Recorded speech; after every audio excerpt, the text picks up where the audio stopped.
Assalamualaikum warahmatullahi wabarakatuh. Perkenalkan, nama saya Azra Nabilah dengan NIM 123101138 dari Prodi PGMI kelas 2E.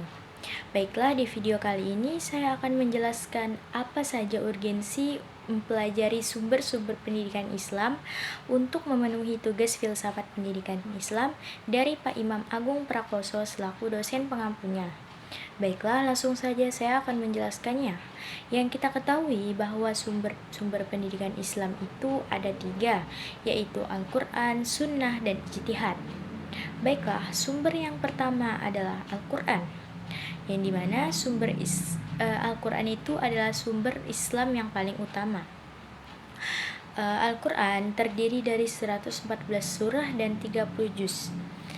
Al-Quran adalah yang berisi firman Allah Subhanahu wa Ta'ala yang diturunkan kepada Nabi Muhammad dari malaikat Jibril sebagai perantara yang di dalamnya mengandung ajaran dasar tentang akidah dan syariah sebagai petunjuk bagi orang-orang yang bertakwa.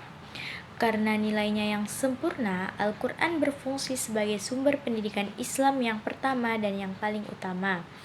Dan yang paling penting, karena Allah Subhanahu wa Ta'ala telah menciptakan manusia dan bertanggung jawab untuk mengajar mereka, sehingga banyak materi pendidikan yang tercakup di dalam wahyunya.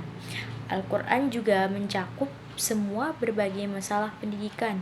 Maka dari itu, Al-Quran adalah sumber yang paling utama dari sumber pendidikan Islam. Sumber pendidikan Islam yang kedua itu adalah sunnah. Sunnah itu sama dengan hadis. Jadi sunnah adalah informasi yang dirujukan kepada Rasulullah SAW, baik dalam perkataan, tindakan, ataupun takris, yaitu keizinan. Para ahli juga mendefinisikan hadis sebagai segala sesuatu yang berasal dari Nabi Muhammad SAW, baik perkataan, perbuatan, ataupun keputusan yang berkaitan dengan hukum Allah Subhanahu wa Ta'ala yang diberikan kepada manusia. Dan sumber pendidikan yang terakhir atau sumber pendidikan yang ketiga adalah ijtihad. Ijtihad berasal dari bahasa Arab yaitu jahada yang berarti berusaha dengan bersungguh-sungguh. Secara hukum, ijtihad mengandung arti menggunakan seluruh daya nalar untuk menentukan hukum syariah dengan menggunakan istinbat dalam Al-Quran dan Sunnah.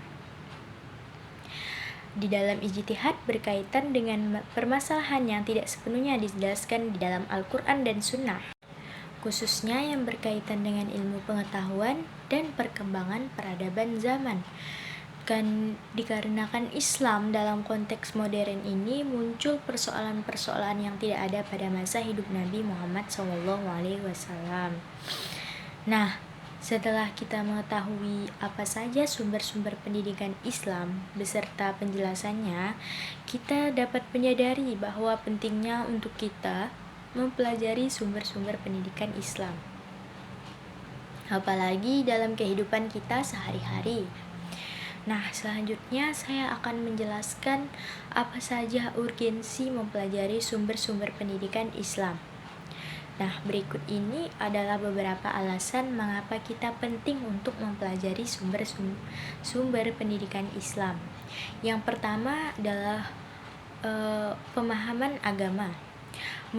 Maksudnya itu adalah memahami sumber-sumber pendidikan Islam dapat membantu kita dalam memperdalam pengetahuan agama dan keyakinan keislaman, memungkinkan umat Islam untuk menjalankan ajaran agama dengan lebih baik, sempurna, dan benar. Yang kedua, pedoman hidup. Sumber-sumber pendidikan Islam seperti Al-Quran dan hadis memberikan pedoman hidup yang jelas untuk umat Islam. Memahami dan mengamalkan Ajaran-ajaran ini dapat membimbing individu dalam menjalani kehidupan sehari-hari dengan prinsip-prinsip yang baik. Yang ketiga adalah pembentukan karakter. Pelajaran tentang sumber-sumber pendidikan Islam ini membantu dalam pembentukan karakter yang baik dan mulia.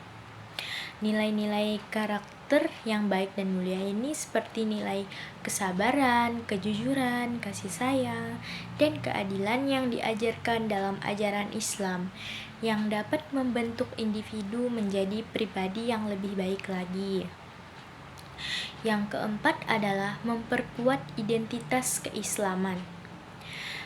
Dengan memahami sumber-sumber pendidikan Islam, seseorang dapat memperkuat identitas keislaman dengan meningkatkan rasa cinta dan kebanggaan terhadap agama Islam.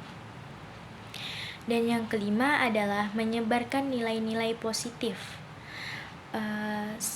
Pelajaran tentang sumber-sumber pendidikan Islam ini juga membantu dalam menyebarkan nilai-nilai positif kepada masyarakat dengan mempraktikkan ajaran Islam secara konsisten. Seseorang dapat menjadi contoh yang baik bagi orang lain. Dengan mempelajari sumber-sumber pendidikan Islam, seseorang dapat mendapatkan manfaat yang besar dalam kehidupan spiritual, sosial, dan pribadi.